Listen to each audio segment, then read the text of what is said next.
Our minds have been somewhat blocked and we've been told to consume. But no, we need to create, and you need to believe in yourselves.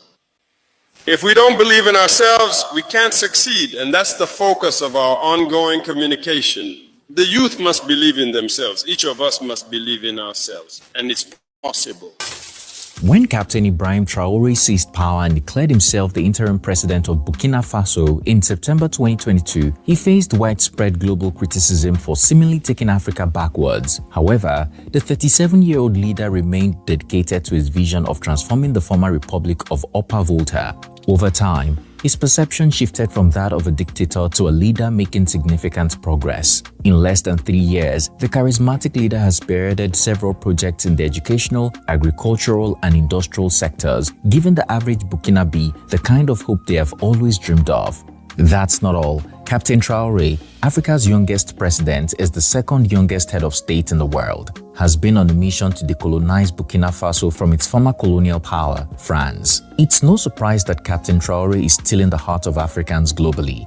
His fast-growing admirers have even begun comparing him to Burkina Faso's very own hero, Thomas Sankara, a Marxist revolutionary who is sometimes referred to as Africa's Che Guevara. They believe the interim president is a Pan-African leader and is following the footsteps of Sankara and many other revolutionaries. But what really made me want to come back is the fact that the regime changed. We had hope that came onto us. Our president, Captain Ibrahim Traore, was the real one that inspired me. Do you agree with the narrative, or do you think Traore is paying the media to wash his image with the global community? Wait, just before you answer, sit back as we review 11 verified projects that a military leader has initiated since taking power. What's good, guys? It's Tiko here for African Glitz. Since becoming president of Burkina Faso in September 2022, Ibrahim Traore has implemented a range of policies and initiatives with a strong focus on national sovereignty, economic independence, and improving the lives of Burkinabe's citizens. Education. It is a well-known fact that education is the cornerstone of national development. The young must grow in knowledge and skills because they are the future. As such, when Captain Traore took power, his first major investment was in education. Despite an ongoing insurgency by Islamic rebels who were against education. We are hard at work to first change the school infrastructure, adapt it, and modernize it. Secondly, the curriculum and the teaching program need to be changed. Little by little, we want to shift from general education to technical and vocational education. This transition is underway, and it will take some time for us to reach the standards we aspire to. All sectors will be addressed in the field of education, and that's why the initiative for quality education for all was created. Already, the foundation stones for the modern centers we envision have been laid, and the construction will continue throughout 2025. The interim government has overseen the construction of over 300 new classrooms across 45 middle and high schools. That's not all. Captain Traore made grants available to young Burkinabe students from low-income households who cannot afford education. Even African YouTubers such as Wode Maya and Tayo Aino, who have visited, can attest to this. 5 years ago or 6 years ago, life was not like that. Now we can say Burkina Faso is going forward. Right now at the university, we got many opportunities like the Wi-Fi. Oh, you have Wi-Fi? Yeah, we have Wi-Fi. You didn't have Wi-Fi before? No. Solar-powered electric vehicle. Just when the world thought Ibrahim Traore would stop at educational reforms, he launched the first electric vehicle assembly plant, a state-of-the-art facility in Ouaga in 2000. And just like that, Burkina Faso joined the short list of African countries with a flagship electric vehicle, the Itaoa, named after a small beautiful town in the country. The car, locally designed and assembled in Ouagadougou, is 100% electric, solar-powered, and features advanced batteries, making it an eco-friendly option. In addition, the Itaoa EV boasts a range of 330 kilometers on a single charge and can be achieved in just 30 minutes. I believe you all saw the news, and I'm here to let you all know that it's a real news. Yeah, I mean, if you saw the news of His Excellency's initiative to industrialize his country by trying as much as possible to assemble and manufacture EVs in the country. This was the first ever EV that was assembled in here, and it's called the Sahar, but the car brand name is called the Itawa. What is Itawa, by the way? What is the name? Is it a local language? Yeah, name of a village. A name of a village? Yeah, Itawa is a name of a village here on the outskirts of Ouagadougou. And Sahar means... What is Sahar? Sahar means what? Yeah, Sahel is the part of Africa that's exactly called the Sahel. So Burkina Faso, the AES countries, Burkina, Mali, and Niger, they are in the Sahel region. Yeah. In Africa. So that's why they chose this name for the model of the car. Of course, Captain Traore has promised that this is only the beginning. This is the first ever EV that was created, right? Yeah. Wow. That's And it. it's called the Sahar. Looks absolutely beautiful, man. Ooh. Wow. So that is the company's name, and right here is another model, which is called Tenakuru. I love the fact that they're using local names. Yeah, this is also the Sahara. You can see it. And what I really love, which is the national symbol Of Burkina Faso. Burkina Faso. The head of a stallion. Stallion. Because to be honest, I started with 12 cars. The day I launched the app, that day we had as much as 10,000 demand of cars that day. Wow. Yeah. So I'm sitting with 12 cars and I have 10,000 demand. Tomato factories. Food is essential to life, and so is investment in the agricultural sector, the best weapon against poverty and hunger. Unfortunately, before IBRAHIM Traore, the West African state was relying on imported food for their daily nutrition, much of which was very expensive. Knowing this, the interim president launched not one but two tomato processing factories in Bobo Dioulasso and Yako between November and December 2024. These factories have a combined processing capacity of 11 tons of tomatoes per hour and 100 tons per day. One factory, which costs $8.9 million, span 1 hectare. The factories are also expected to generate $12.1 million in the first year. In 2022, the country produced 313,000 tons of fresh tomatoes, yet it imported around 23,000 tons of tomato puree due to a lack of local processing capacity. However, Burkina Faso's new leader is quickly changing that narrative, and popular Ghanaian YouTuber Wode Maya has confirmed that these factories are indeed real. The infrastructure is owned by the people of Burkina Faso, who are encouraged to invest through buying of shares, zero investment from foreigners, and no bank loans. All the people that works in here are literally young people from the country. Yes, youth, young people all around here. Yeah, just us. You built a manufacturing plant, and you decided to employ the youth. Exactly. Is it a youth with qualification that knows how to, operate? Let's say we have like all in here. We have like qualified. We have like a zero experience. We have like people who never even went to normal school. Yeah. Why is that? Attitude at work and the engagement in this vision of the president is the key criteria for us to hire people here. What is the vision of the president? The vision is to be ourselves, to be free, to be independent on all the way it means. Yeah, it starts with producing what we consume and consume what we produce. So it means that you don't export the final product. Yeah, we are on the way to do it, but focus first is inside. And this factory does not belong to any investor out of this country, but it belongs to the people of this beautiful country. 100% owned, founded by the people of Burkina Faso from inside and from abroad. What do you mean by that? 100% no loan. It's like putting together 10,000, 10,000, 1 million safer as shareholding. You mean the people of this country invested in this tomato factory? Exactly. Wow! Yeah, the smallest share is 10,000 safer. So can I ask a question, like how many people own this factory then? Let's say Burkina Faso children. A round of applause, man. This is something that I never thought it's possible. Thank you. But you guys have done it. Yeah, we have done it. No foreign investment. No foreign investment, no bank loan, nothing. Who came up with this idea? The president of Burkina Faso, Captain IBRAHIM TRAORE.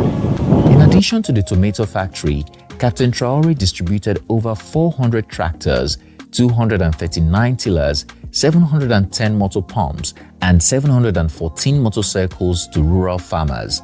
As a result of this move, production of tomatoes, millet, and rice increased significantly between 2022 and 2024.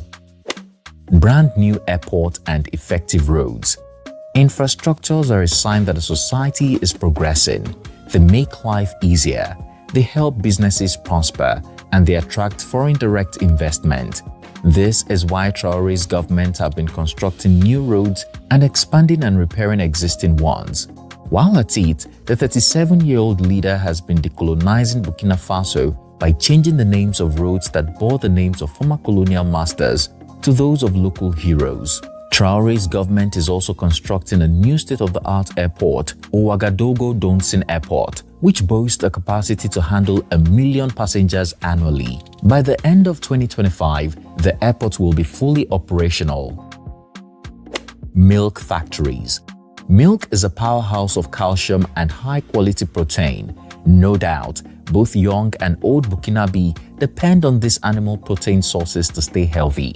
Unfortunately, the average resident of the West African country used to rely on expensive imported milk products, and Captain Traore listened to their cries and complaints. On March 27, 2025, the government launched its first ever state-owned milk processing factory, Fasokosam, which processes 500 liters of milk daily. La question de la sécurité alimentaire, de la souveraineté alimentaire est l'une des plus grandes priorités. Within 2 months, the government launched another facility with a much larger capacity to process 6,000 liters of milk daily.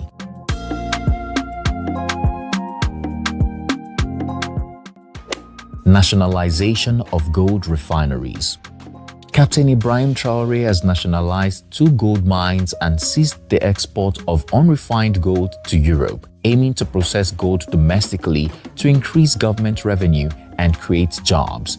For several decades, Burkina Faso has consistently ranked among the top 10 gold producers in Africa. Unfortunately, these vast mineral resources have not translated into a better life for the average Burkinabe. The country's former colonial master, France, has been implicated in the continued exploitation of the nation. Increasingly, Captain Traore put an end to this in November 2023. The military leader approved the construction of the country's first ever gold refinery to ensure that their gold is refined domestically rather than exporting unrefined gold, which has very little financial value.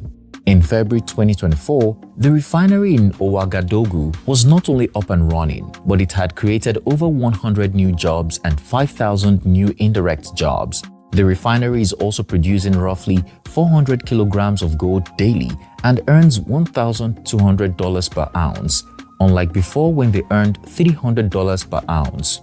Captain Traore is not just about gold refining. In February 2024, the interim president suspended export permits for small-scale private gold production. All foreign firms manufacturing gold were also required to give a 15% stake in their operations to the state-owned mining company and transfer skills to the Burkinabe people. The junta has also taken over 2 gold mines previously owned by a London-listed company and plans to acquire more gold mining companies. Healthcare initiatives. Health is wealth, they say, and under Captain IBRAHIM Traore's administration, they are not taking the well-being of Burkinabes for a joke. Since it took over, the country's healthcare sector has witnessed a remarkable transformation. So far, the interim president has launched 15 mobile clinics and 36 vehicles, including 13 refrigerated units, to enhance the nation's ability to distribute medical supplies, especially vaccines, efficiently. This administration has also opened 3 new oxygen production units and 11 cold rooms and distributed 1,900 solar refrigerators. That's not all. Captain TRAORE oversaw the distribution of 835 tablets to mark the beginning of digital health records and telemedicine services in Burkina Faso. Just when we thought we had seen and heard it all, the Ministry of Health has initiated a program to provide 4,000 free cataract surgeries. The interim president further launched Burkina Faso's first ever pharmaceutical production plant in August 2024. The plant, ProFarm, specializes in the production of genetic drugs including paracetamol 500 mg, fluoroglucinol, an antispasmodic, and kits of oral rehydration salts and zinc for the treatment of diarrhea. ProFarm's general manager confirmed that the plant's production capacity meets local needs and will help manage malaria. Flour mill. More recently, in February of 2025, Captain TRAORE launched a state-owned flour mill with a daily capacity of processing 220 tons of flour and 80 tons of bran. The construction of the Moulin double-star mill M2S cost 15 billion CFA francs, which is $23.6 million when converted. The factory will reduce the country's reliance on wheat and flour imports. Additionally, the government will expand wheat farming and has dedicated 5,000 hectares for crop production to enhance food security. Cement factory. Burkina Faso has consistently lagged behind in housing and infrastructure development. When Captain TRAORE took over, he saw an opportunity to address the issue, and his first move was to halve the price of cement, making construction materials more affordable for his citizens. But this was not enough. Hence, in March 2025, the interim president launched a new cement plant, Sisinob SA, boasting a daily capacity of 2,000 tons. Although the plant is a mutually beneficial partnership between Burkina Faso and China, it has been providing employment opportunities for hundreds of young Burkinabes.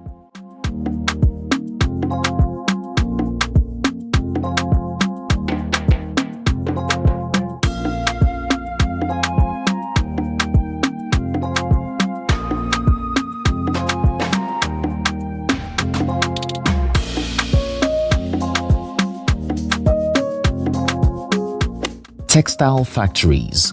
Where there is food security, good health, affordable housing, and infrastructure, clothing is always the next sector to revolutionize. And guess what? Burkinabes has seen the hand of their leader. Over the decades past, Burkina Faso exported over 95% of its raw cotton, but that is now a story of the past. In April 2025, Captain TRAORE launched Sofitex, a textile factory that now symbolizes the nation's industrial pride. 2 cotton processing plants were also inaugurated at the economic hubs of Bobo Dioulasso and Ouagadougou.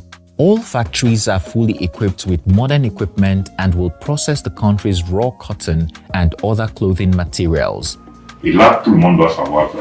Ça fait que nous devons tout faire, travailler à ce que cette filière puisse vraiment. Jobs for Burkinabe citizens. Last but not least, Captain Ibrahim TRAORE has explicitly stated goals and initiated projects aimed at creating more job opportunities for Burkinabe citizens. Since becoming president, his approach is primarily centered on increasing national control over resources, boosting domestic production, and promoting self-sufficiency. Agriculture has been a major pillar of his strategy. He invested in agriculture by distributing tractors, tillers, pumps, and other equipment to farmers. There are ambitious plans to create jobs through the increased production of staple crops, as mentioned earlier. He is aiming to create 1 million jobs through pineapple farming and 10,000 jobs through a rice revolution. The establishment of tomato processing plants and the National Support Center for Artisanal Cotton Processing also aims to create jobs in the agricultural value chain. Also, by nationalizing gold mines and implementing policies to refine gold domestically rather than exporting raw materials, he wants to increase government revenue and create jobs within the country. The construction of Burkina Faso's first gold refinery is projected to create 100 direct jobs and 5,000 indirect jobs. Efforts to build factories for military uniforms and pharmaceuticals, as well as the development of local industries, are geared towards industrialization and job creation. Projects such as the construction of new roads and the Ouagadougou-Dawson Airport, undertaken locally without the involvement of foreign engineers, aim to create numerous job opportunities in the construction sector. Also, the recruitment of 50,000 individuals for the Volunteers for the Defense of the Homeland (VDP) Auxiliary Force is a significant job creation initiative, though driven by security needs.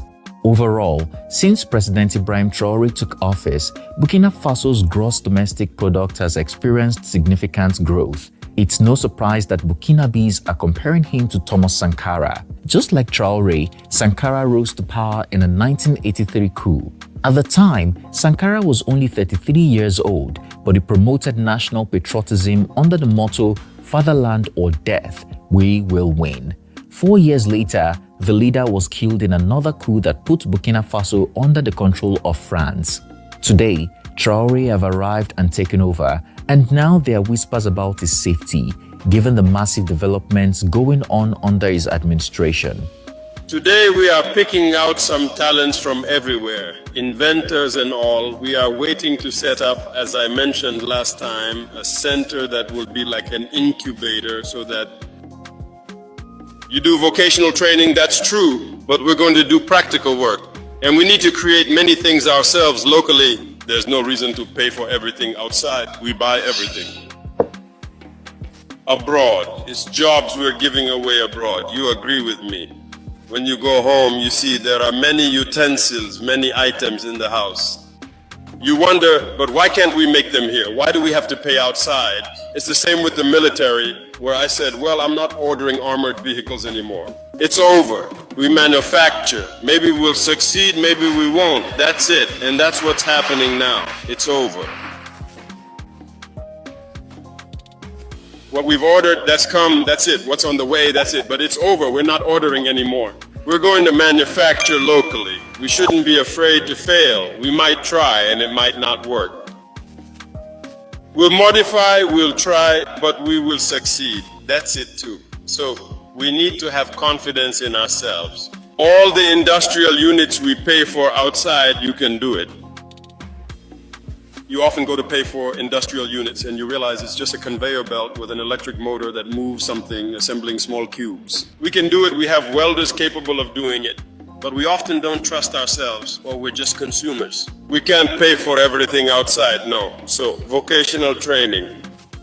Regardless, some people have refused to see Captain Ibrahim Traoré as anything more than a dictator. I say my comments were reflective of concerns of military resourcing, management, and what military support, external support they were getting to fight terrorism was insufficient. That's a military answer to a military organization. The U.S. seeks opportunities to continue to collaborate with Burkina Faso. For a number of years, they've been our brothers in arms, and I still consider them so. But the common denominator of a foundational issue is the growing threat across all of these violent extremist organizations seeking refuge within the borders of Burkina Faso, recruiting within the borders of Burkina Faso, and growing an expansion that provides a threat to the sovereignty of Burkina Faso and across the region of Sahel. This begs the question, is the interim president of Burkina Faso a savior or a dictator? Would you say Ibrahim Traoré is walking in the footsteps of Thomas Sankara? Finally, do Burkinabés have reason to fear for Traoré's safety? Let's head to the comment section to share our opinion. If you enjoyed this video, please like and share with your loved ones.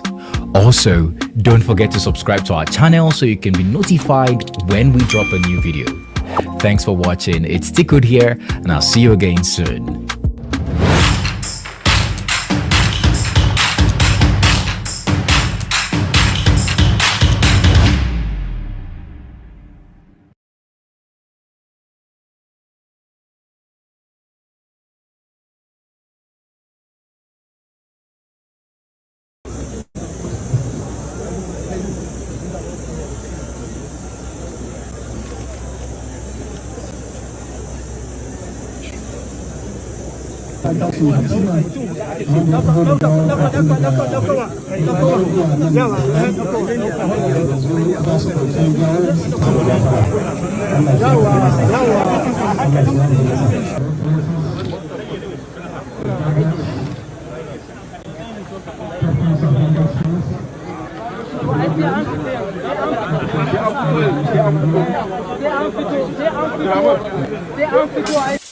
The passing of former Nigerian President Muhammadu Buhari in London on July 13, 2025 at a private London clinic where King Charles was treated and where Nigeria was incurring a cost of £30,000 per night for President Buhari's treatment until his demise, according to Omoyele Sowore, has once again reignited public scrutiny over the country's political elite and their dependence on foreign healthcare systems.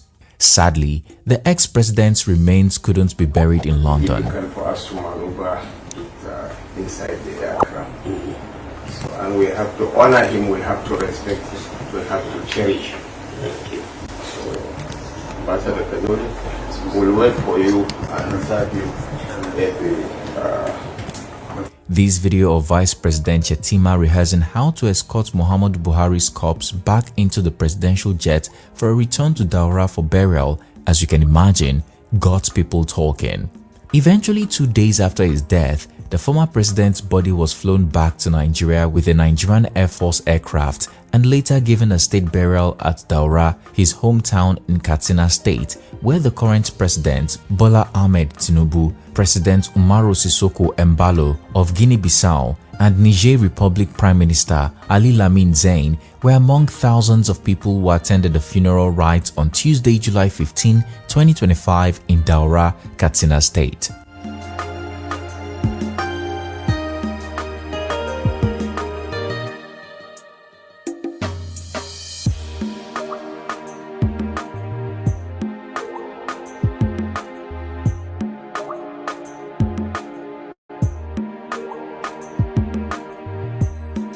Buhari isn't the first to go abroad after shunning the nation's health infrastructure.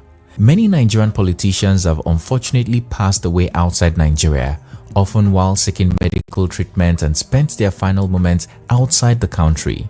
Many in London, which has become an informal medical corridor for Nigeria's ruling class. So, without wasting time, let's refresh your memory and keep you up to date with notable examples.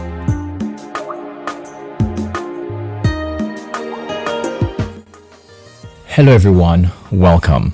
It's Tiko here for African Glitz. Stella Obasanjo, 2005, Spain. Nigeria's first lady during President Olusegun Obasanjo's tenure, Stella Obasanjo, died in a private hospital in Spain after a cosmetic surgery went wrong. Her death was both tragic and controversial, prompting discussions about medical standards and the lack of transparency in elite medical travel. IBRAHIM Tahi, 2009, Egypt. Another politician who spent his final days in a foreign hospital is IBRAHIM Tahi, a founding member of the People's Democratic Party, PDP. I am Dr. Ibrahim Tahir, Taliban Bauchi delegate from the Islamic group. As I said, notwithstanding the superlative quality of the leadership we have received. Tahi died in Cairo, Egypt on December 8, 2009. The politician was regarded as an intellectual heavyweight and a traditionalist voice in Nigeria's early Fourth Republic politics. His family claimed he wasn't in Egypt for medical treatment but for professional reasons. Dora Akunyili, 2014, India. The former NAFDAC DG and Minister of Information, famed for her fearless drug regulation reforms, died of cancer in India, where she was undergoing treatment. Her death was mourned across Nigeria, and her case again underscored how even reform-minded leaders had to look beyond Nigeria for critical health care. Alex Ekwueme, 2017, London, United Kingdom. The elder statesman is Nigeria's first civilian vice president. Ekwueme served under Shehu Shagari between 1979 and 1983. The elder statesman died a month after his 85th birthday. Ekwueme, who hails from Oko, Anambra State, collapsed in his Enugu residence and was rushed to a private hospital in Enugu, from where he was flown to London for advanced treatment. Unfortunately, the former vice president passed away on November 17, 2017. The sad news triggered widespread tributes from top government officers, but many expressed disappointment in the elite's reliance on medical treatment in the UK.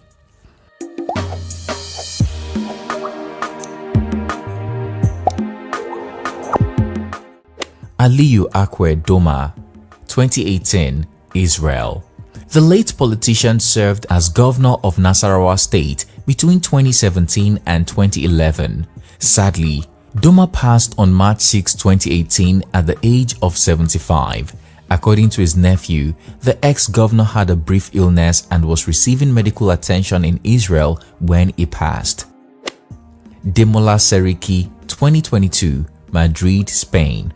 Demola Seriki, a former Nigerian ambassador to Spain, passed away in Madrid at the age of 63 on December 15, 2022. At the time of his passing, Ambassador Seriki was serving in his position. Hence, his passing in a foreign country didn't raise many eyebrows. But if he was ill, many expected that he would have returned home to Nigeria to be surrounded by friends and family. Unfortunately, the former Nigerian envoy to Spain couldn't rely on the nation's healthcare system.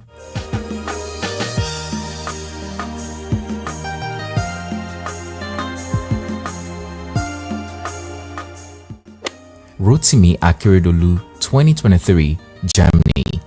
If we have to name the worst governor of Ondo State, the people of this state will not break a sweat before mentioning the late governor, Rotimi Akeredolu, also known as Aketi. The senior advocate of Nigeria, SAN, was sworn in as governor in February 2017.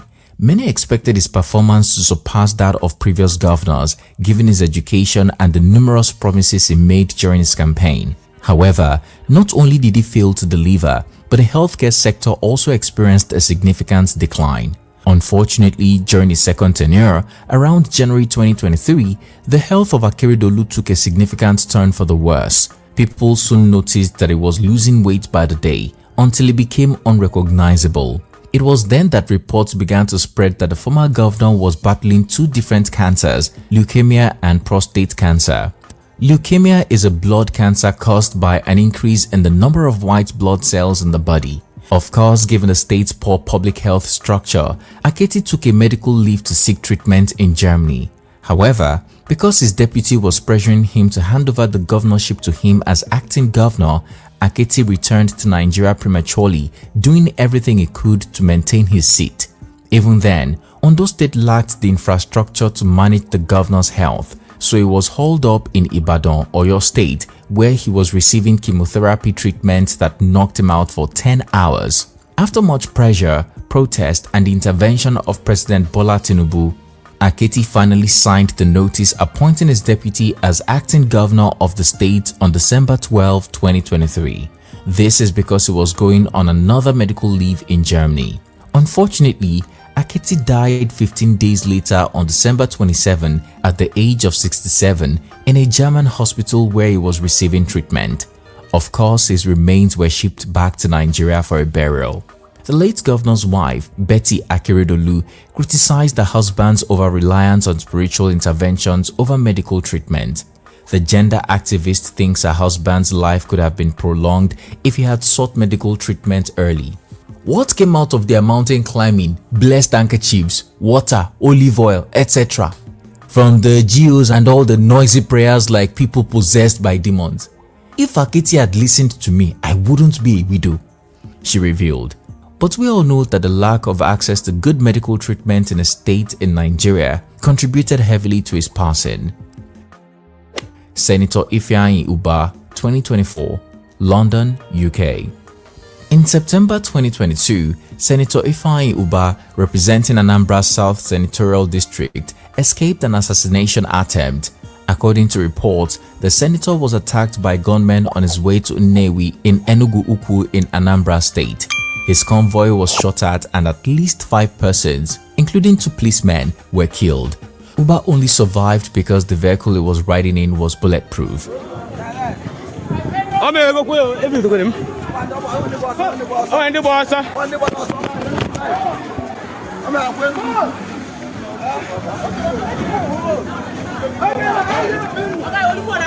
Almost 2 years later, precisely on July 27, 2024, the senator reportedly suffered a cardiac arrest, slumped and passed immediately at his hotel in London. We are here, in the city of London, enjoying. Let us thank God for the victory. Who is like unto thee, O Lord? Who is like unto thee, O Lord?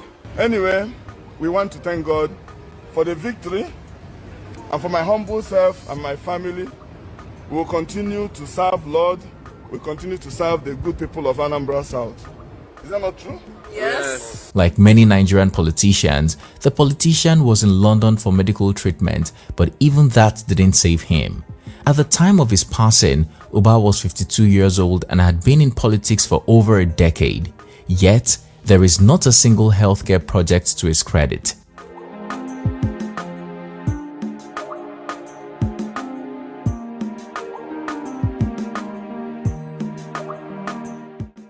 Muhammadu Buhari, 2025, London, United Kingdom.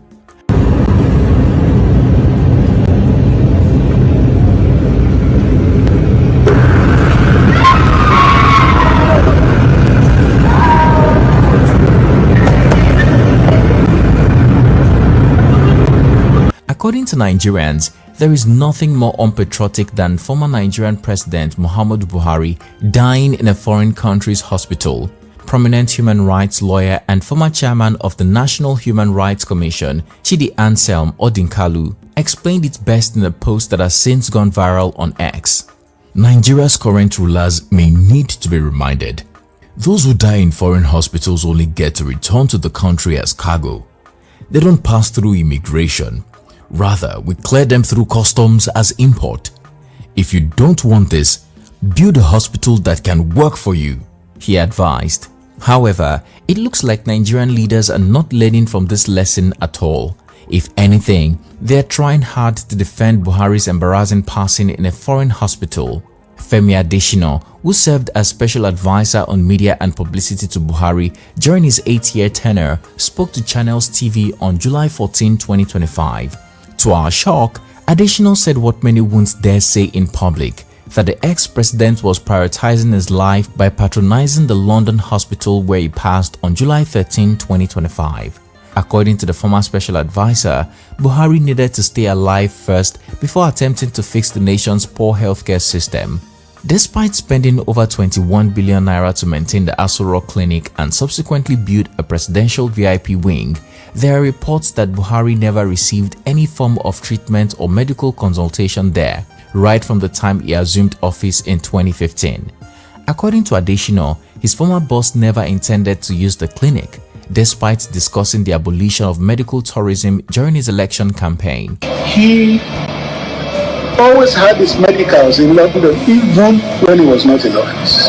So it was not about the time he was president alone. He had always had it in London. And then you have to be alive first to get certain things changed or corrected in your country.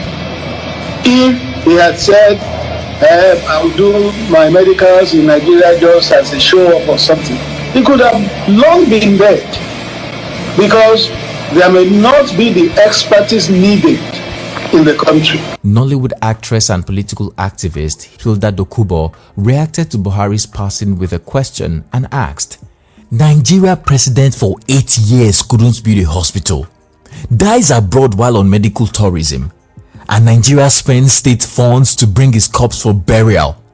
Is Nigeria a burial ground?" Give her an answer in the comment section below. What do you think about these top politicians dying in foreign countries and hospitals? Is it shameful and unpatriotic? Do you think these politicians would still be alive if they had invested in the nation's healthcare system? Finally, do you think the living politicians will learn from this shame? Let's go to the comment section to share our opinion. If you enjoyed this video, please like and share it so it can reach the right people. Also, don't forget to subscribe to our channel so you can be notified every time we upload a new video. Thanks for watching. It's Tiko here, and I'll see you again soon.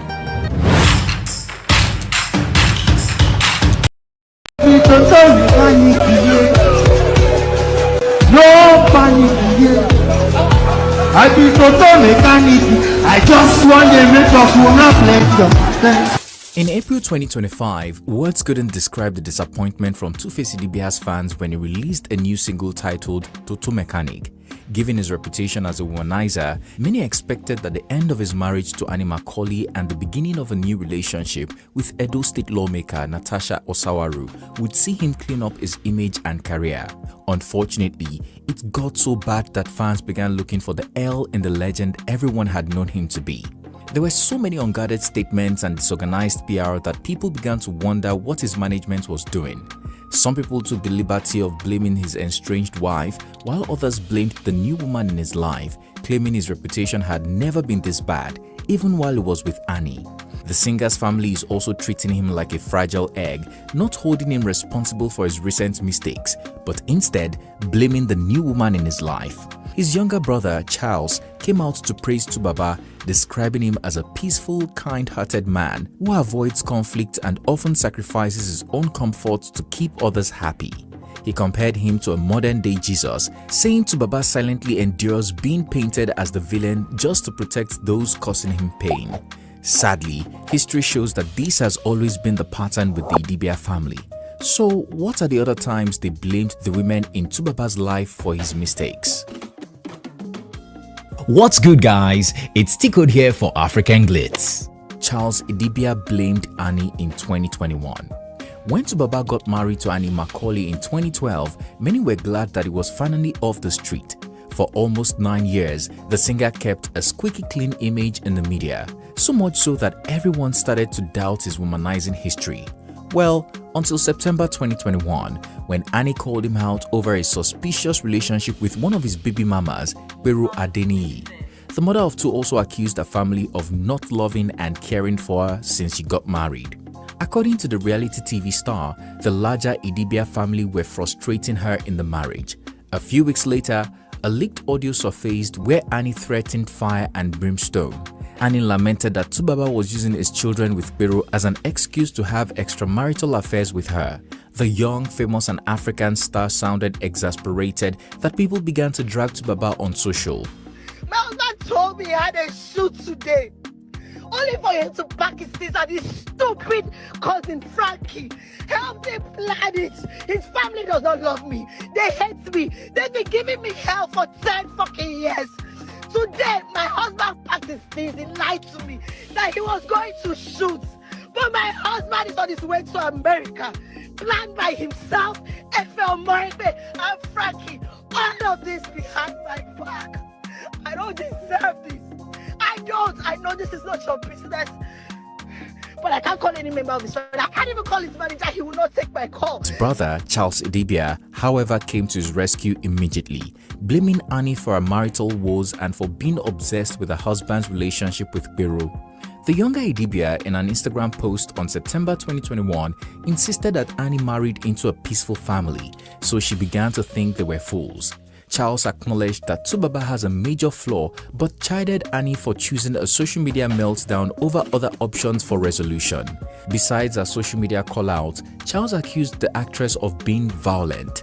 "Your husband has his wahala. But is that going to be your solution to this complicated solution life has thrown at you? Is it when you stab him in the chest while he sleeps over a call from Peru demanding he speaks to his kids in the middle of the night due to the time difference from the US? He wrote. He also recalled situations where Annie locked all the doors to the house in Lagos and asked their house help to send the keys to her in South Africa to prevent her mother-in-law from gaining entrance. Charles added that Annie's response to Tubaba's actions has made the singer very unhappy and he is dying slowly before their very eyes. You better finish what you started this night because maybe, just maybe, the public might just help us all. You know he's dying slowly. Never seen a man so unhappy in real life. But we all maintain peace that has never existed from day one. F that shit, I'm done, he added. Charles also challenged his brother's wife to bring out evidence that his family had never given her peace of mind. The Adibia family never gave you peace, you see. Please bring out all the wrong we did to you and post on your page, please. Because I have a lot to say and I'm going to say it regardless, he wrote. Of course, Annie fired back, claiming Charles was cooking lies against her, yet living under a roof. Annie dared him to mention all the good things she has done for him and his family, alongside the bad. You know, just for balance. Subaba later released a statement asking the public and his brother to back off from his marital issues. Annie equally apologized to Tubaba and his family, but the reality TV star never really got over the singer's philandering streak. During the first season of Netflix original reality TV series Young, Famous and African in March 2022, the mother of two brought it up once again. Annie said she had been subjected to many humiliations and embarrassment and often questioned why her husband made the same mistake several times. 5 months later, in August of 2022, Two-Face made an impromptu apology to his wife and family. Last, this is no stunt. I'm sorry for all the embarrassment I've caused my wife, my kids, my mother, all our families and my management team. I simply just don't want to be the one who always apologizes. I've been a shitty father, a shitty husband and a shitty baby daddy. I have no excuses. I just want to do right by my wife and my kids and their moms and my mom and all families and my manager and friends, he wrote. This post, which marked the first ever public apology Tubaba will ever tender, also saw him denounce his role model status. I just want to go back to my default settings and denounce my role model status and make up lot time with my kids and give you all music that will make you remember and understand why they call me Tubaba, he added. While we were wondering what triggered the apology, rumors began to fly that he had impregnated an unnamed banker. His manager, Ifyo Morigbe, however, claimed the reports were untrue and Tubaba's apology is exactly what was explicitly spelled out in the same post. The pressure of almost a quarter of a century of superstardom and a wish to focus on making music without the burden of high expectations of a role model. We think something terrible went down, but we just can't put our finger on it. Rose Adibia accused Honorable Natasha Osawaru. Just after Tubaba announced the end of his marriage to Annie Macaulay in January 2025, he started showing off the new woman in his life, declaring love and even marriage. To our surprise, his family weren't too happy about this development. Perhaps Annie is the devil they know, and the Edo lawmaker Natasha Osawaru is the devil they don't know, or for some reason they don't approve, especially the singer's mother, Rose Adibia. In the early hours of Valentine's Day 2025, Mrs. Adibia made a video begging Natasha to free her son from the spell she cast on him.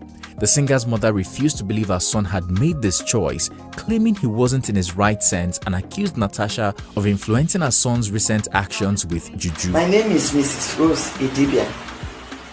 This message is for Miss Natasha Osawaru of Edo State.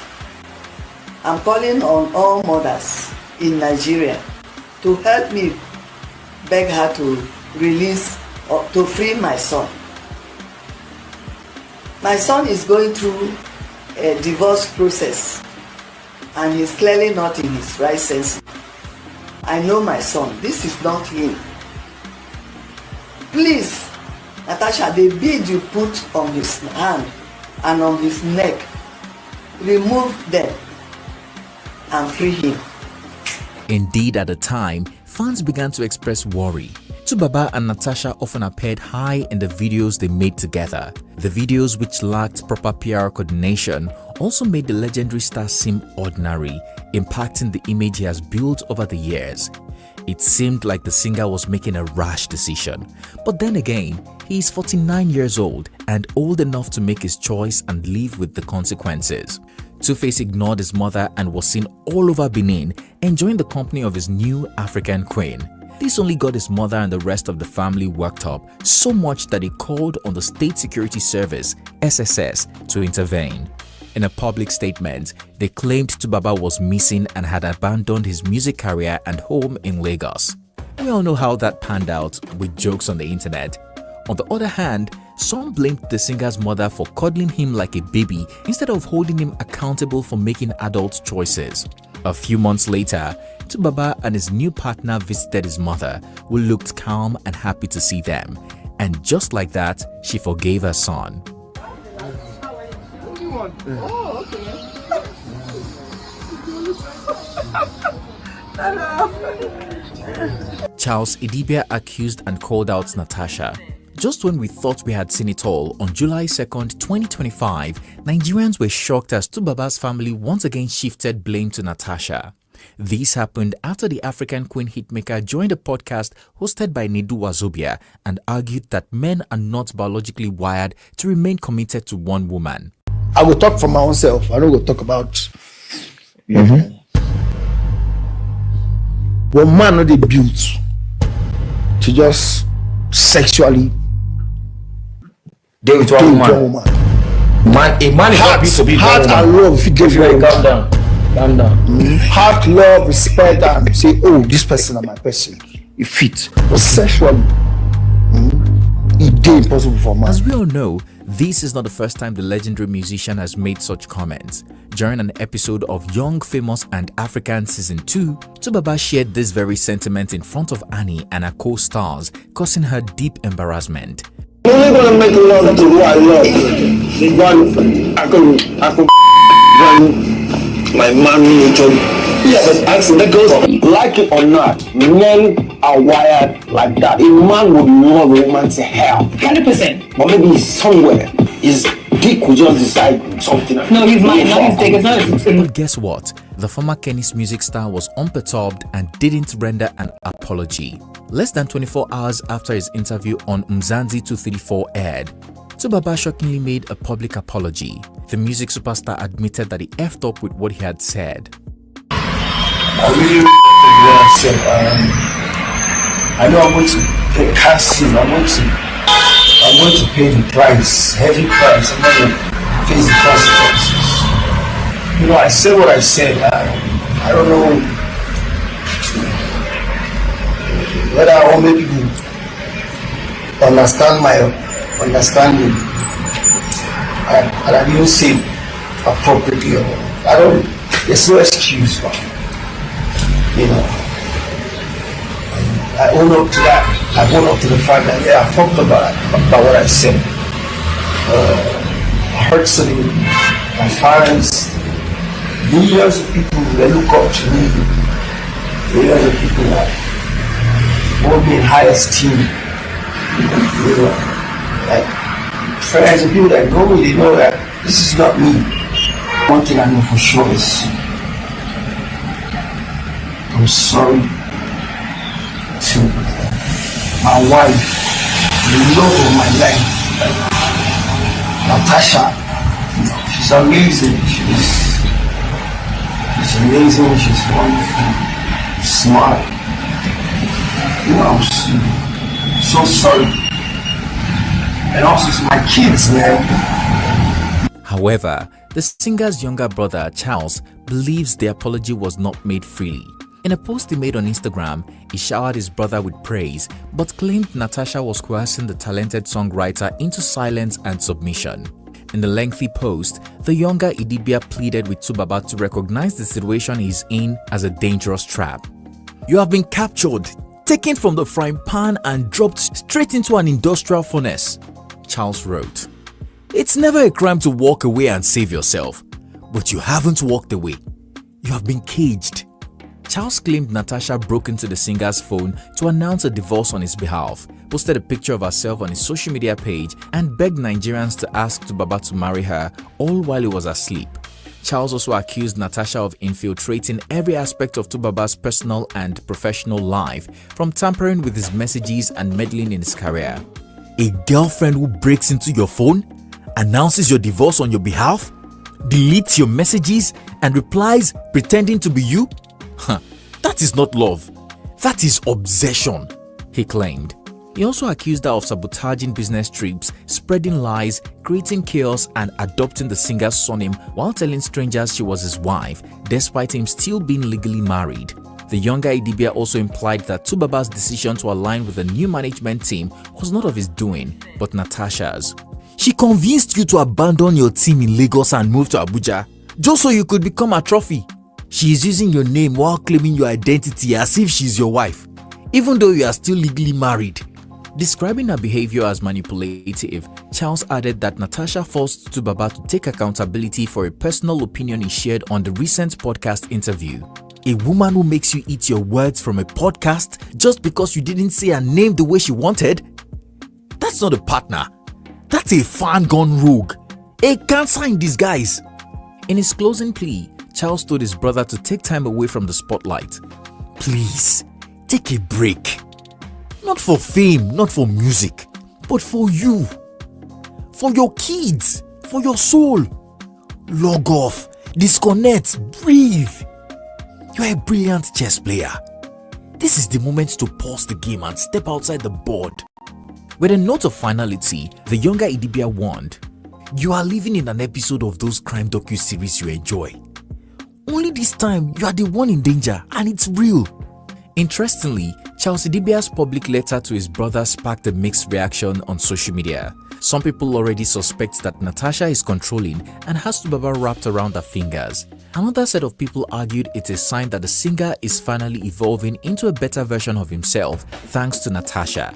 They do not see anything wrong with Tubaba apologizing over a statement that was disrespectful to the new woman in his life. That Natasha was seemingly behind the apology speaks volume that she is not going to take the kind of treatment he gave his estranged wife, Annie. They think this relationship is an opportunity for the singer to experience real growth for the first time. Others asked why the Adibia family are coddling Tubaba and blaming the women in his life for his bad behavior instead of encouraging him to do better. Do you think Natasha is indeed controlling and behind the 49-year-old singer's new management team and recent public apology? Is this a sign that she is good for him, or is this a toxic relationship? Finally, should we expect to see a more responsible Tubaba now that he is with Natasha? Well, we'll throw these multi-million-dollar questions to you guys. Let's head to the comment section to share our opinion. If you enjoyed this video, please like and share with your loved ones. Also, don't forget to subscribe to our channel so you can be notified when we drop a new video. Thanks for watching. It's Tiko here, and I'll see you again soon.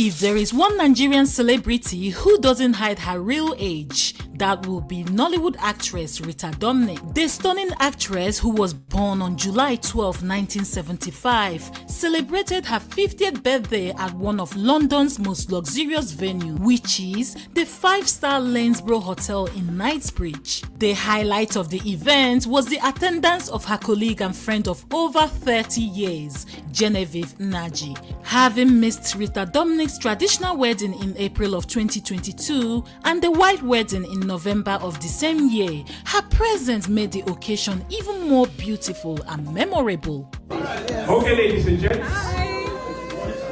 Look what happened.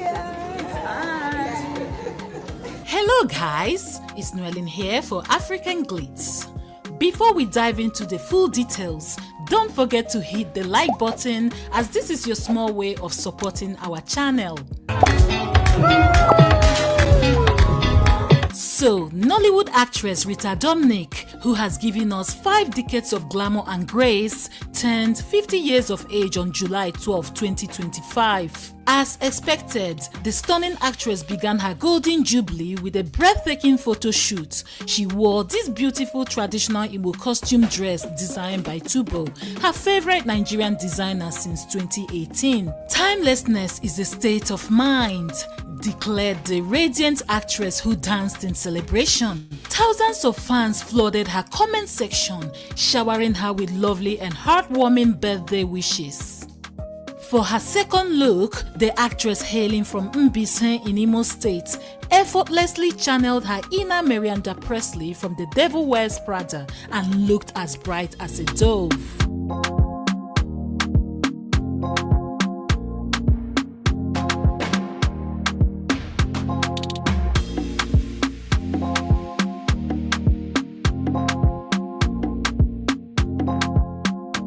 And for her third outfit, the actress rocked this soft pink costume dress made by fast-rising designer Lady B. Lanier, who posted it with the caption, "She continues to reinvent herself, a legend true and true. We had the vision to make a dress that reflects her blossoming life path." Am I just the only one who thinks Rita Dominic's face card is absolutely iconic? Let me know your thoughts in the comment section. So, after marking her birthday party in Nigeria with these stunning photos, the Nollywood icon flew to London, where she hosted an intimate dinner party at the Lanesborough Hotel, located in the most expensive part of the city.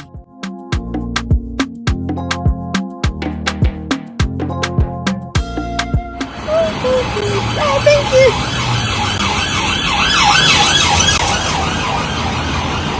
Ooh. Give us a little twirl.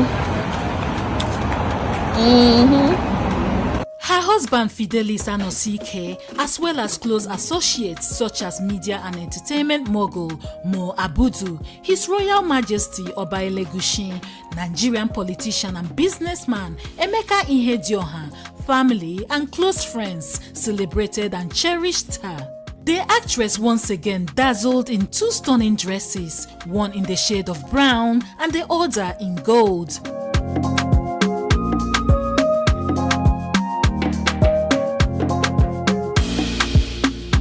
For the main birthday party, Rita Dominic chose an elegant brown dress designed by Taba. The renowned designer explained that she created this costume piece to celebrate Rita's elegance and evolution. This is Rita Dominic's dinner look. My name is Taba. For this look, we're playing with peach, browns, bronze, and salmon. We wanted a dress that would allow her to move around, play with guests, have fun, something with mobility, but we also wanted something that says celebrants, and we just thought to put her in this dress. The body of the dress is primarily in brown and bronze, and then the flowers bloom in peach. Every single bead is hand-stitched from scratch, from start to finish. The stunning actress walked into her birthday party dancing to Davido and Omale's hit song, With You. I can't picture this without you, my life. Oh.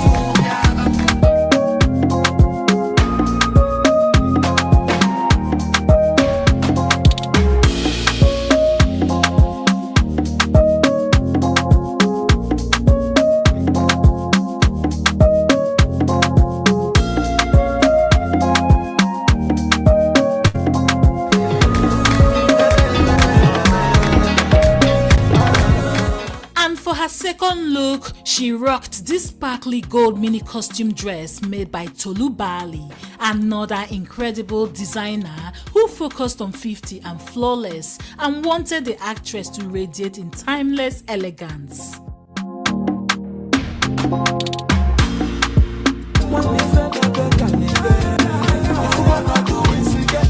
And the icing on the cake was when her sister and friend of over 30 years, Genevieve Nnaji, was spotted at a party, and this adorable video of Rita sitting on her lap while listening to a speech about her journey so far went viral.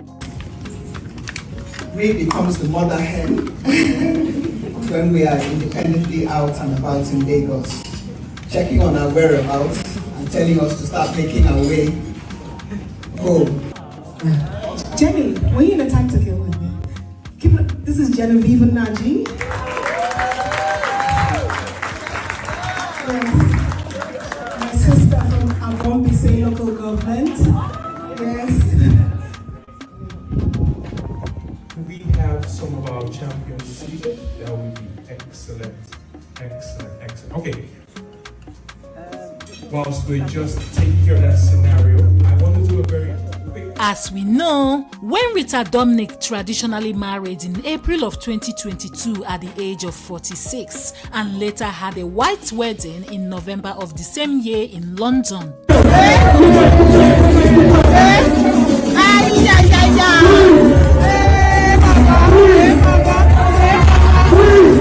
Genevieve Nnaji was notably absent from both events. Her absence sparked speculations about the status of their friendship. It was later revealed that the Nollywood actress was dealing with personal issues at the time and was not in a suitable state to attend social gatherings. So, it was pure pleasure and joy to see her at Rita Dominic's 50th birthday party, where she looked stunning and even more beautiful than ever. The longtime friends had a fantastic time, enjoying each other's company and having fun together. We can now confirm that this friendship is as solid as a rock.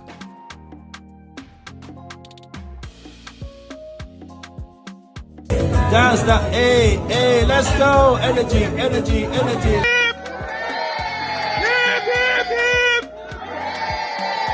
But she's a jolly good. But she's a jolly good.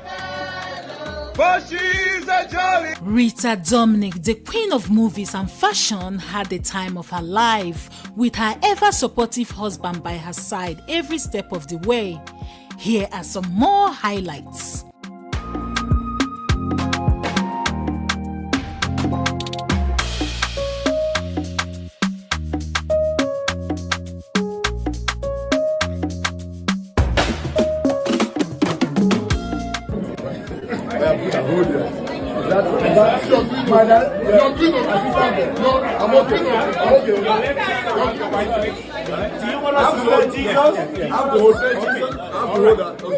All right, so what we're going to do is we're going to spell the name of God, right? We're going to change the name, all right? So, ladies and gents, we'll spell J-E-S-U-S. Hip, hip, hip!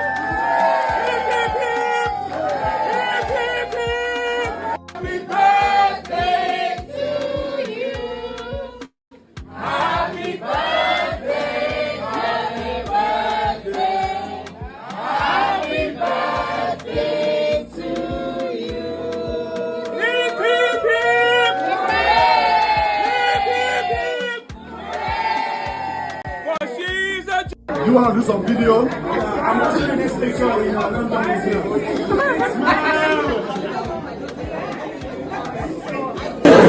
One second. I'm taking bribe here. I'm in Nigeria today. A big smile.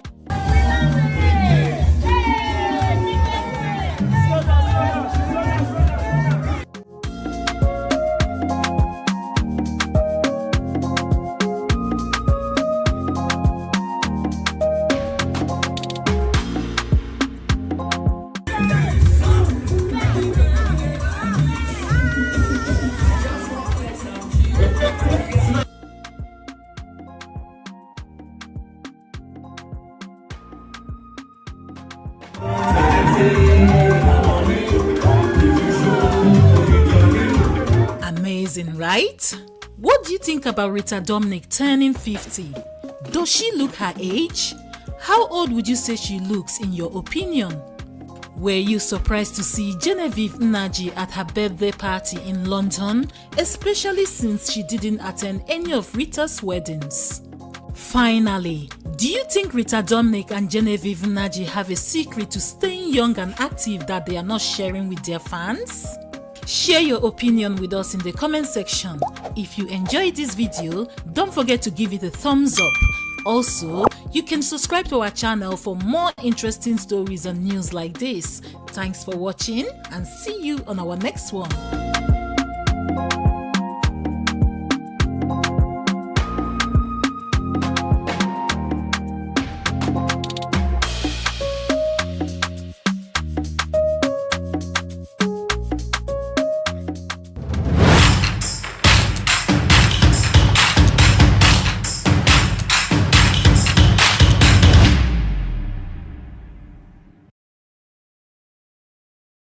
Country, Nigeria police will be proud that they are police and law enforcement officers. Of course. For now, you are just tools in the hands of politicians. Your salaries, your uniform now, they so. Una charge sheet. Even for police station, generation fuel, they no get money to buy. Moto, no get petrol, now old vehicles. But yet, politicians are using and misusing you. Drama, commotion and confusion took over like heavy rain on Tuesday, July 22nd, 2025 after suspended Senator Natasha Akpoti-Uduaghan stormed the National Assembly in Abuja to resume her duties but was denied entry. Heavily armed security agents, including uniformed police officers, were seen barricading the entrance to the National Assembly, stopping the senator and her supporters, including popular activist Aisha Yesufu, from gaining entrance. This has sparked a massive reaction on social media, with many questioning the rule of law in Nigeria and whether Nigeria is now a lawless state. I'm not even going ahead. You are saying order. Her hand is on this thing, waiting for order to give. Is it tear? They will give her order. They go tear gas. No, Nigeria is not a real place. Oh yeah. This injustice will not be sustained. It cannot sustain. Natasha's continued suspension has also been described as a grave injustice to the people she represents. 6 months without representation is tyranny to the people of Kogi Central. A Senate with only 4 women is at best misogynistic in nature. No woman should be barred from that house, an ex-user wrote. On March 6, 2025, the senator representing the Kogi Central Senatorial District was suspended for 6 months for misconduct and flaunting standing orders in the chamber.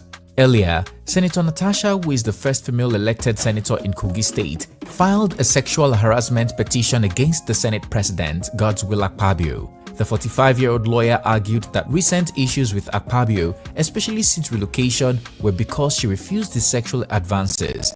Sadly, the Senate's Committee on Ethics and Privileges, led by Senator Neda Imasuen, dismissed her petition as dead on arrival and recommended her suspension. Senator Natasha, however, refused to go down without a fight, and the court judgment was in her favor. But even then, the Senate have refused to lift her suspension. They claim the court is ruling in her favor as she claims, and for her to be recalled, Senator Akpoti-Uduaghan must fulfill 2 conditions. What are these conditions? Are they within the law? What's good, guys? It's Tiko here for African Glitz. After touring international media, battling trolls online and hot takes from her fellow senators, on July 4, 2025, Senator Natasha got good news from the Court of Law. A ruling by Justice Nyako of the Federal High Court nullified her 6-month suspension from the Senate. Justice Nyako faulted the provision of Chapter 8 of the Senate Standing Rules as well as Section 14 of the Legislative House's Powers and Privileges Act, declaring both as overreaching. The court emphasized that the 2 legislations did not specify the maximum period during which a serving lawmaker could be suspended from office. While the Senate had the authority to discipline its members, such disciplinary actions must not strip citizens of representation in the National Assembly, as Senator Natasha's suspension had an impact on the people of Kogi Central. Justice Nyako explained that the Senate was constitutionally required to sit for only 181 days in a legislative year. As such, Senator Natasha's 180-day suspension amounted to denying the people of Kogi Central effective participation and representation in national governance for a year. It is for this reason that the judge established that her suspension was faulty. But the ruling was not all in Senator Natasha's favor. The court found the 45-year-old mother of 4 guilty of contempt for posting a satirical apology on her Facebook page on April 27. In the apology, Senator Natasha mocked the Senate president and ended it with, "Please find it in your magnanimous heart, somewhere buried deep beneath layers of entitlement, to forgive this stubborn woman who mistakenly believed that her seat in the Senate was earned through elections, not erections."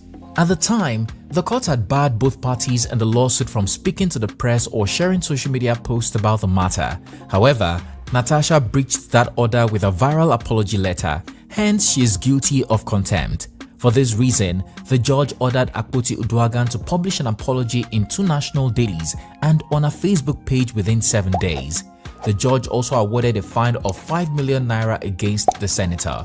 Surprisingly, the Senate refused to back down. The chairman of the Senate Committee on Media and Public Affairs, Yemi Adaramodu, reaffirmed the Senate's position, saying Senator Natasha remains suspended until the expiration of a 6-month suspension.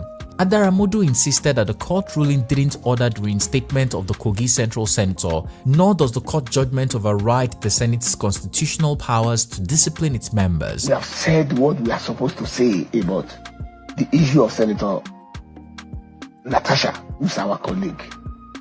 And we are not even interested in entertaining any kind of fancy about it anymore. The Senate media representative insisted that they would only reconvene on Akpoti Uduaghan's reinstatement after she had complied with the court's directive to publish an apology letter in 2 national dailies and on her Facebook page and paid the 5 million naira fine. And I just want to reiterate that the Senate, the National Assembly at large, has very, very onerous roles to play and a lot to do. We are legislators, we are lawmakers. We are not spectators to be watching skit making and content creation. So initially I said that all this episode, all this saga, is all about content creation. And then the content has been created and is now maybe degenerating into season film. We are not interested, we are not actors.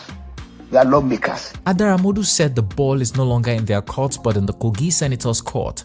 The media rep insisted that the court did not order Akpoti Uduaghan's reinstatement but merely suggested that the Senate could consider recalling her. Even when any litigant goes to court and gets any judgment, either that person feels that this is judgment, this is another. When that is not another, that litigant does not even enforce orders by himself or herself. They are called bailiffs who will serve others on those ones that others are supposed to be served on as prescribed by the court. And then why, if those people that others were served on do not take to the others, then those ones can be accused of contempt of court and then they will be charged to court accordingly. So I hope and I think and I know that Nigerians know that this is another skit making. This is another content. This is just the continuation of the content creation episode. The Senate has already done what it's supposed to do, which the court upheld that the Senate, according to Section 60 of the Nigerian Constitution, and then the order and the rules book of the Senate. So the Senate has done what it's supposed to do. Interestingly, Senator Natasha has neither published the apology letter nor paid the fine.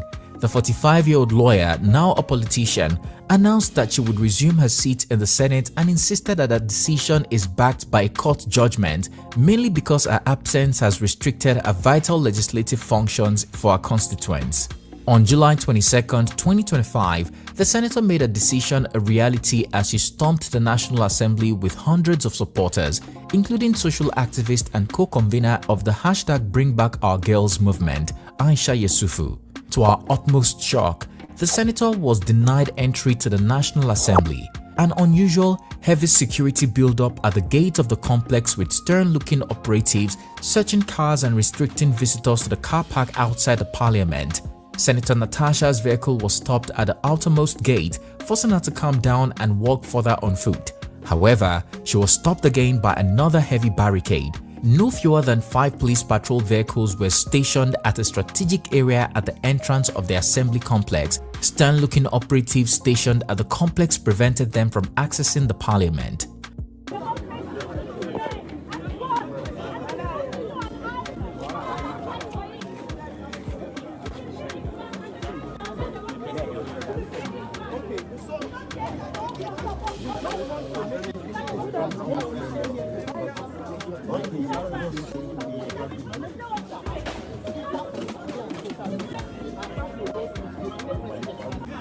Okay, why are you stopping us?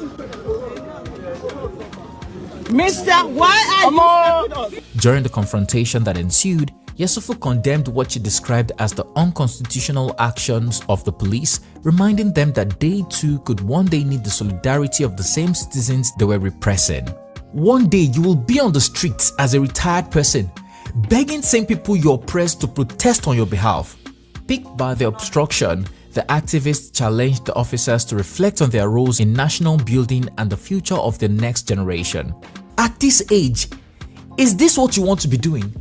Is this the Nigeria you want for your children? You are destroying the future of your own children, she asked.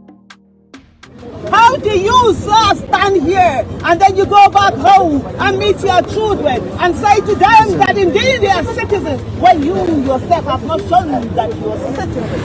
You stand here, you're blocking a senator, a serving senator, without instruction. The person who will make laws for your child, no matter the way the child up.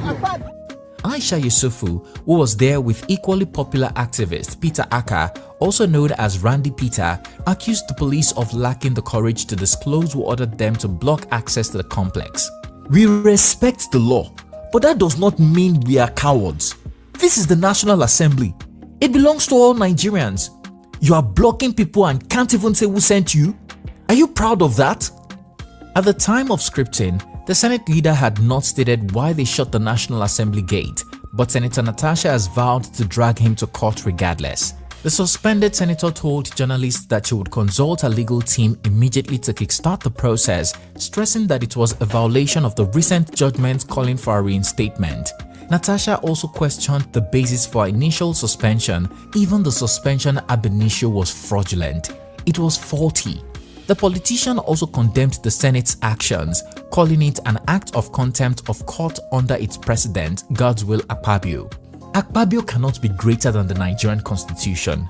I want Nigerians to know that the office of the Senate president doesn't give me legitimacy as a senator, she added. Natasha reminded the world that constituents elected her.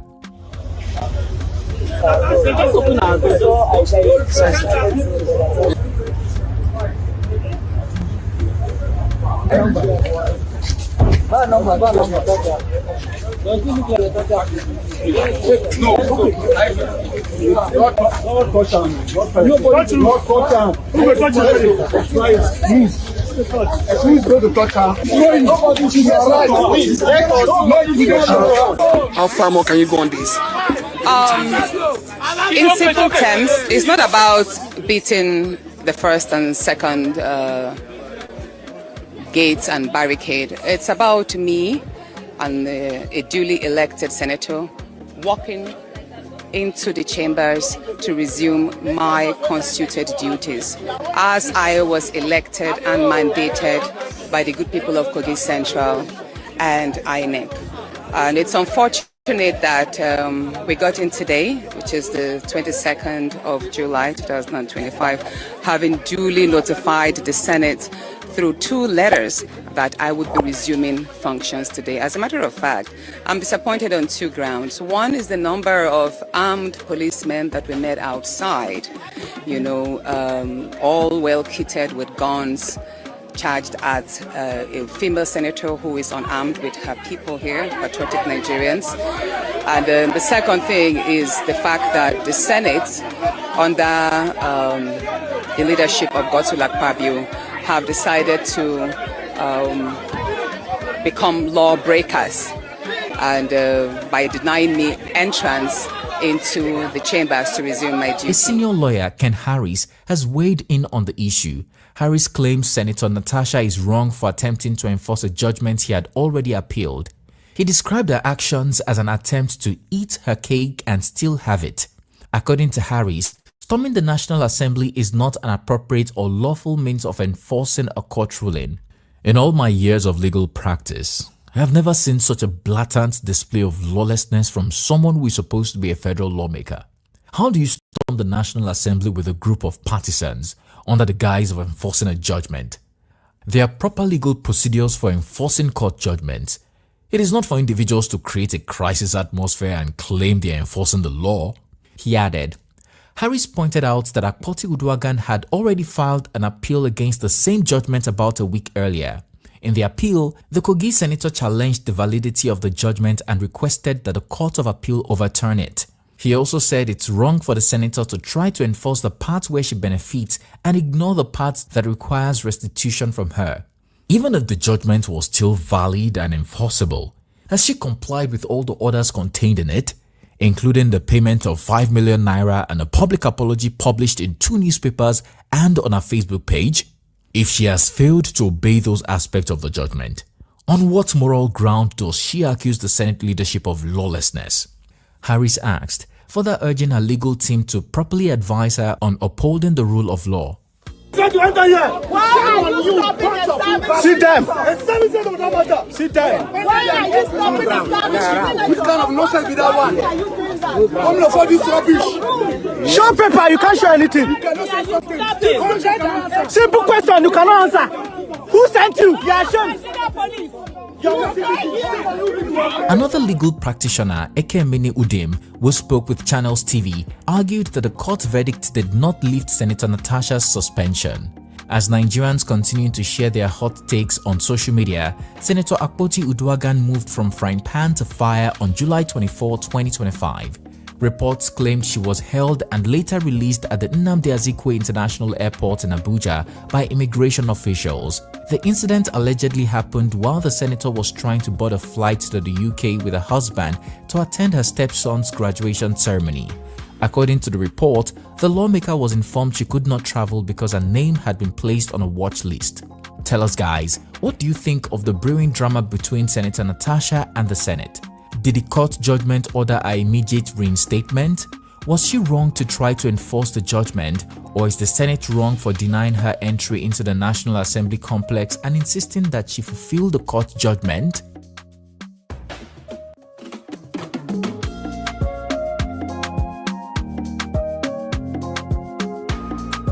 Let's head to the comment section to share our opinion. If you enjoyed this video, please like and share with your loved ones. Also, don't forget to subscribe to our channel so you can be notified when we drop a new video. Thanks for watching. It's Tiko here, and I'll see you again soon.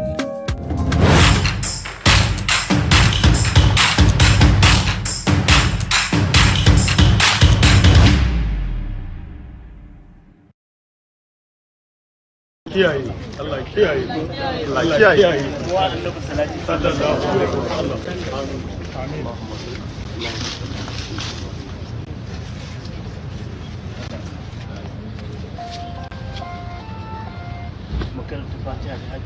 Amin. Amin.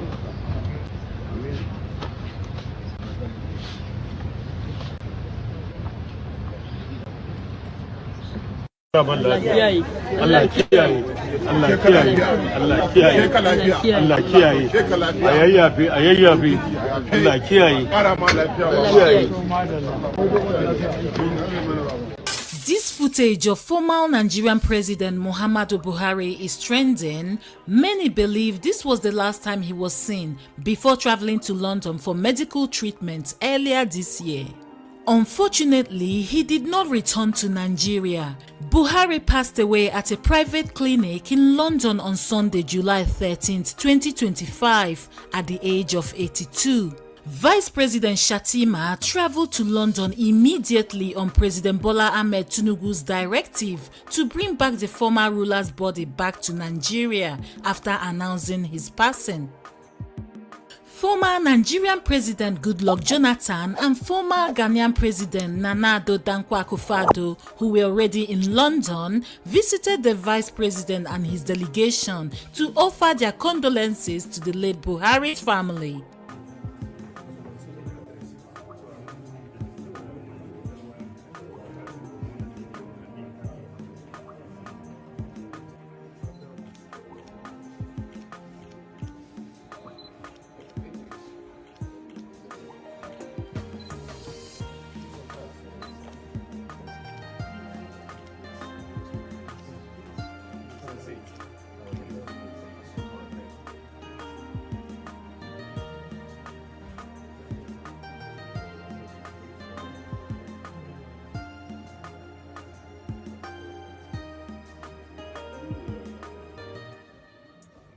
While many are sending their condolences, unfortunately, many Nigerians are not showing sympathy for the late Buhari's family, particularly prominent public figures who are now speaking out about their negative experiences with the former military ruler.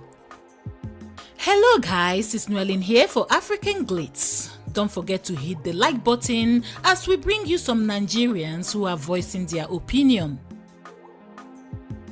Sunday Adeniyi Adeyemo, widely known as Sunday Igboho, gained significant attention on social media in January of 2021 when he issued an ultimatum to Fulani herdsmen in Oyo State, demanding that they vacate the area.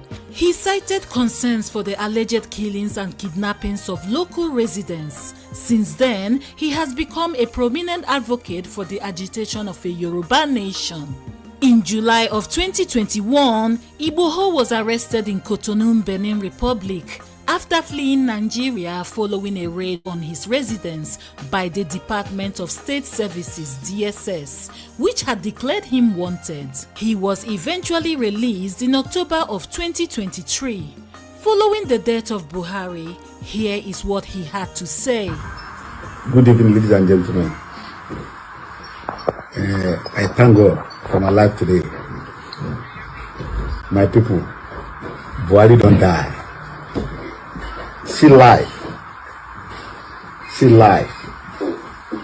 The Buhari criminal man that is sent DSS and military to come and kill me middle in the night in July 1st, 2021. He died today. See life. My people, we're supposed to learn about this.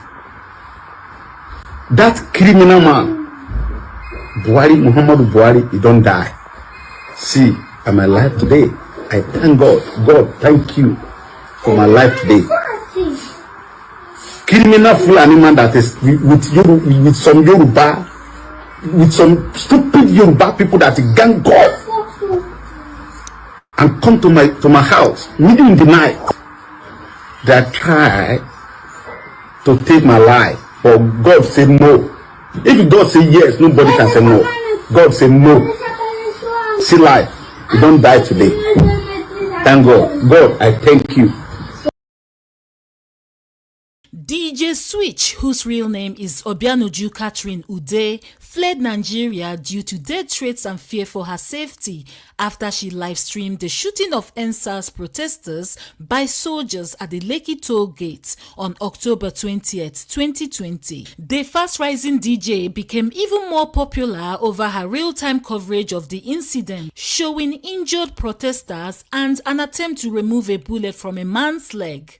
Following this, she said she received credible information that the Nigerian security agencies were monitoring her, and an official in the government agency reportedly contacted her manager, expressing strong disapproval of the video. DJ Switch eventually fled Nigeria and sought asylum, allegedly in Canada, due to these threats and the Nigerian government's denial of their involvement in the shootings.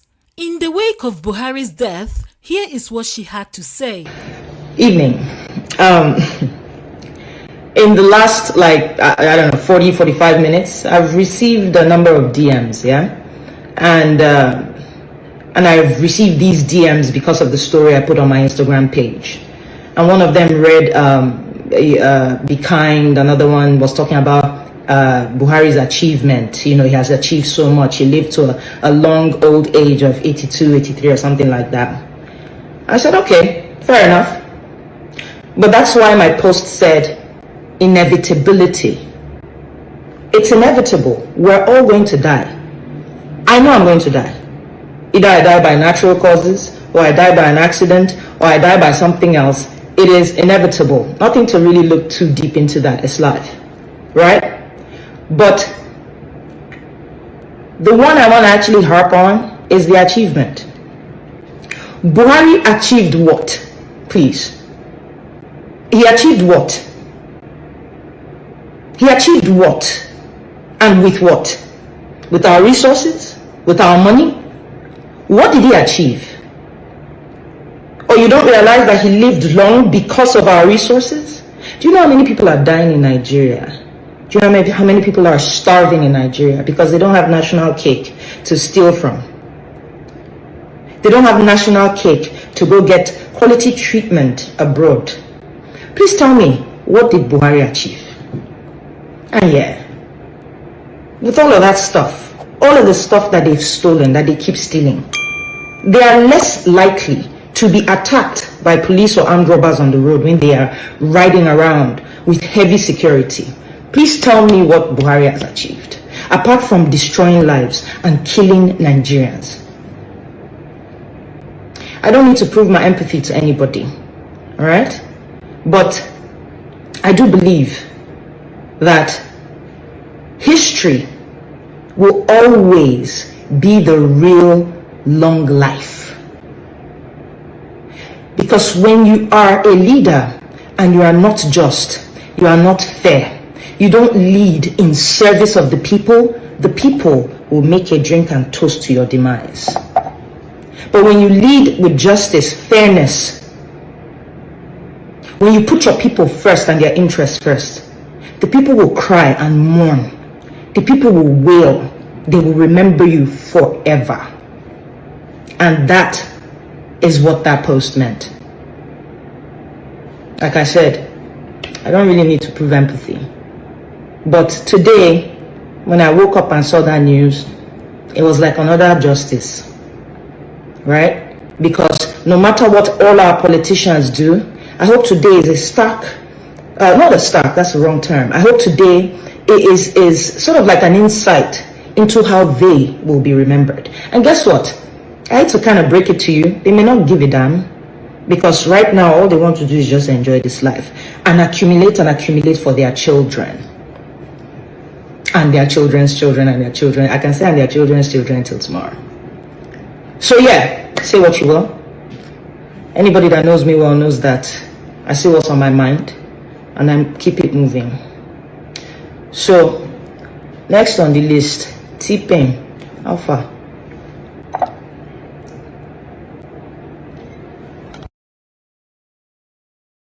That is justice. That an old man has died of old age after using our blood to secure the financial future of his generations. That is, I call the one that say, what will make APC this scatter? Buhari has not even said anything. So me, I call the believe say, now Buhari they send all these boys to go attack. See, they want Buhari won't do another time. Abi Tinubu don't cancel one Buhari contract. And they want to say, why all the whole northern Buhari caucus of APC when they fall out? Ashe Ajeni Yami Baba Tiko. They don't say Baba won't die. So their mouth in the party. Oh, see, Nigerians. This coalition is based on the fact that Buhari don't die. They still say their mouth. All those northern refineries, all those, no, their mouth in the presidency has been closed.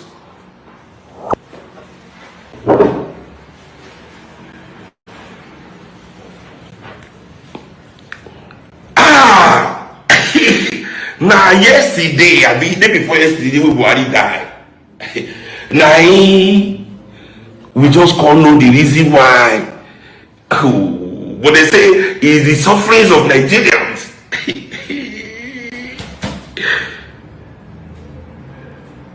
Because if there's no Buhari, say Baba, if they don't say Baba, where is the way in? Where is it? Say Baba.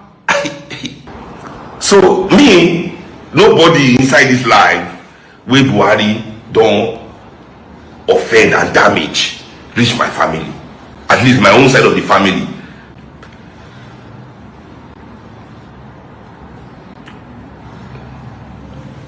You don't understand? Buhari dealt with my family, but his death yesterday, I believe before yesterday, I don't see him as any kind of justice or victory for my family.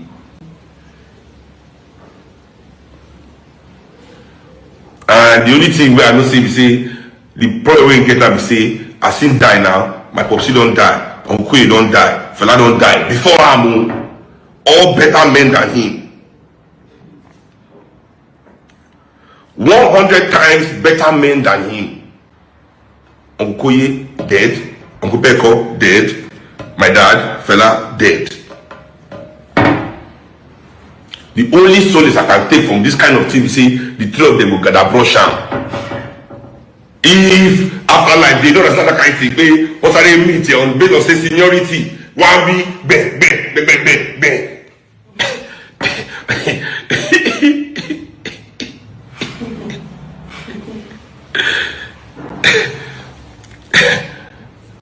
Wow, rest in peace, former President Muhammadu Buhari.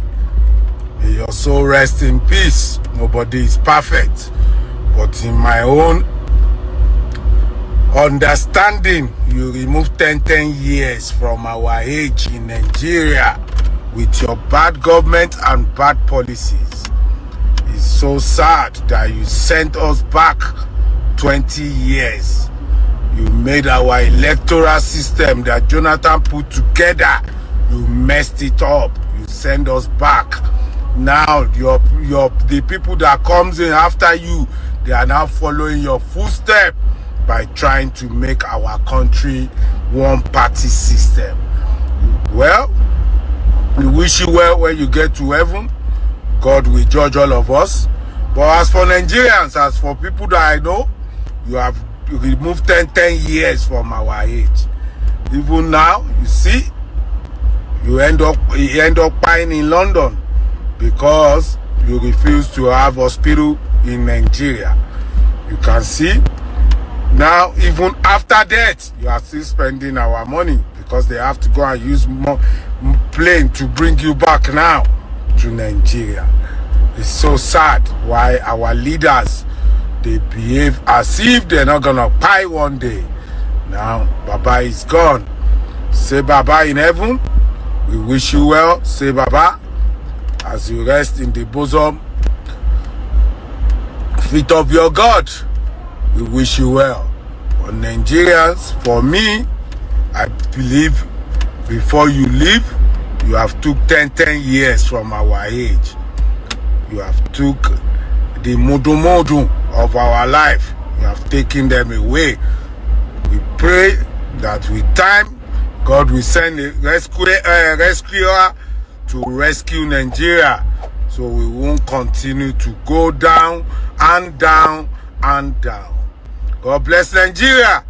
Rest in peace, Baba. Well, say we supposed to cry by ni. Abi Buhari don't buy. Buhari no buy for Nigeria. Person we carry our money say they bring presidential hospital. Person where we shout from January to December for 4 years to build hospital.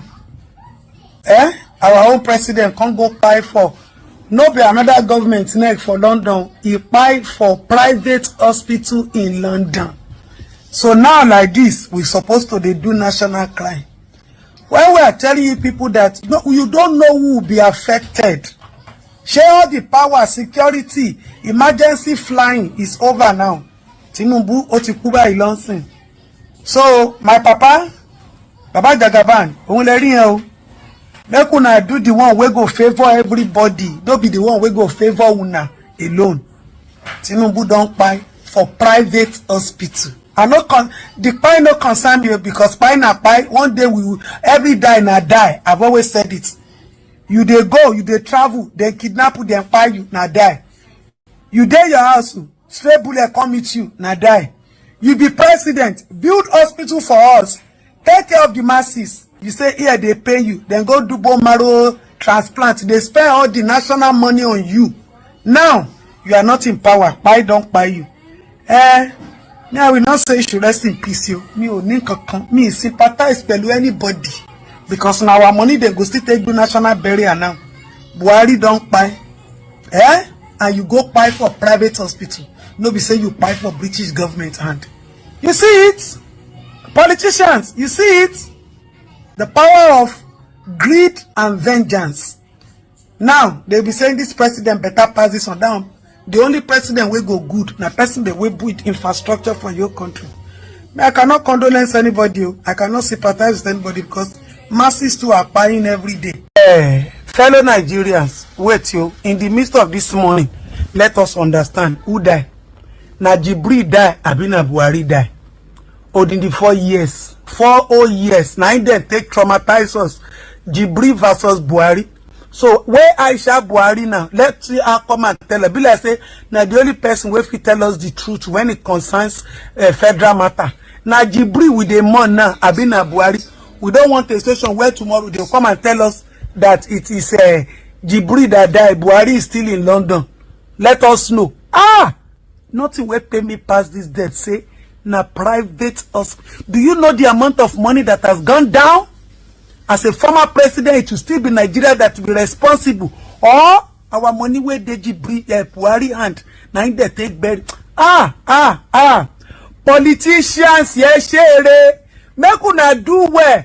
Asiwaju Bola Ahmed Tinubu, my papa. You have seen it now. Do well. Do well. Infrastructure. Whether na Jibri, Abina Buhari. That is the only question I have in this video.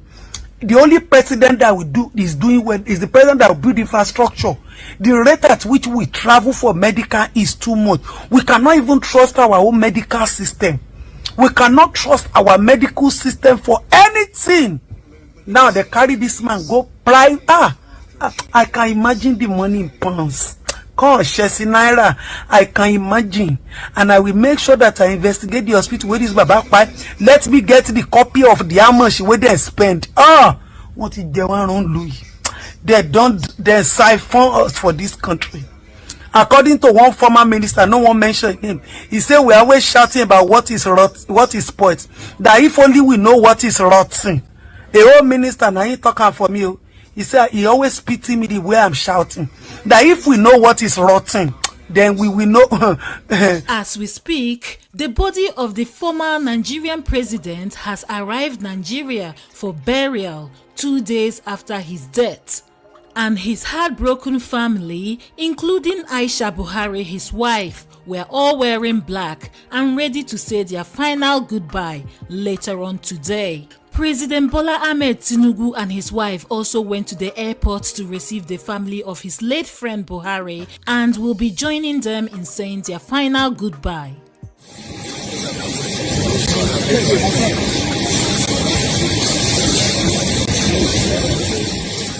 What do you think about all these Nigerians airing their opinion? Do you agree with them? Or do you agree with Sheun Kuti, who said death is inevitable and this is not a victory for Nigerians? Share your thoughts with us in the comment section down below. If you enjoyed this video, please give it a thumbs up. Don't forget to subscribe to our channel for more interesting videos like this. Thanks for watching and see you on our next one.